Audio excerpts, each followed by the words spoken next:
Sa Taguig, may isang sikat na karinderya na tinatawag na Lutong Lila. Kilala ito sa masasarap at abot kayang ulam, lalo na ang adobo, sinigang at bulalo. Ang may-ari, si Aling Lila, ay isang matandang babae na palaging nakangiti. Mabait siya sa mga parokyano at bihira siyang mapagod kahit araw-araw siyang nagluluto mula madaling araw hanggang gabi. Ngunit may kakaiba kay Aling Lila. Hindi siya tumatanda. May mga kwento ang ilan na laging nakikita raw siya tuwing madaling araw.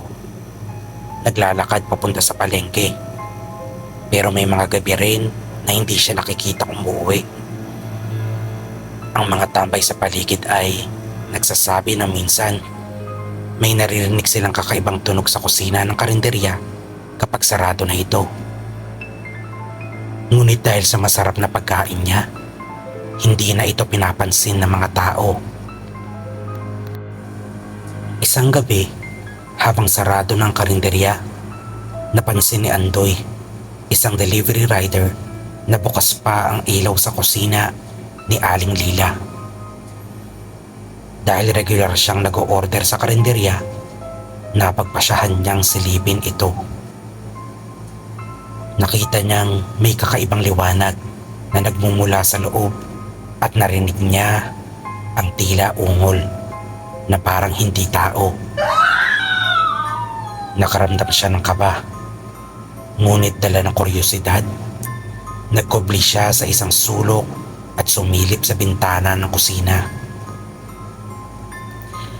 Ang nakita niya ay nagpabilis ng tibok ng kanyang puso. Si Aling Lila ay nakatalikod, hawak ang isang malaking palakol. Sa harap niya ay isang katawan ng tao, wala ng buhay.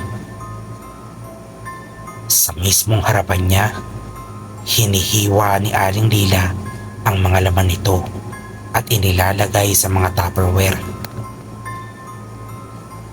Bigla itong lumingon at nagtagpo ang kanilang mga mata. Nagulat si Andoy nang makita ang mapupula niyang mata at matatalim na ngipin.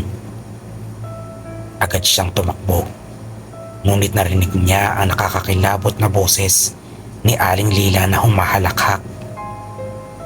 Hindi ka na makakaalis, Andoy. Kinabukasan, napansin ng mga tao na may bagong putahe si Aling Lila sa kanyang menu. Kalderetang espesyal. Hinanap si Andoy ng kanyang pamilya at mga kaibigan, ngunit hindi na siya natagpuan. Sa bawat subo ng kaldereta, may isang alingawngaw na bumubulong sa hangin. Masarap, hindi ba? Mula noon, unti-unting kumalat ang bulong-bulungan. Ang sikat na karinderya ni Aling Lila ay naging sentro ng takot. Ngunit ang tanong, bakit patuloy pa rin siyang dinadayo? Marahil dahil sa kabila ng lahat, walang nakakatalo sa sarap ng Lutong Lila.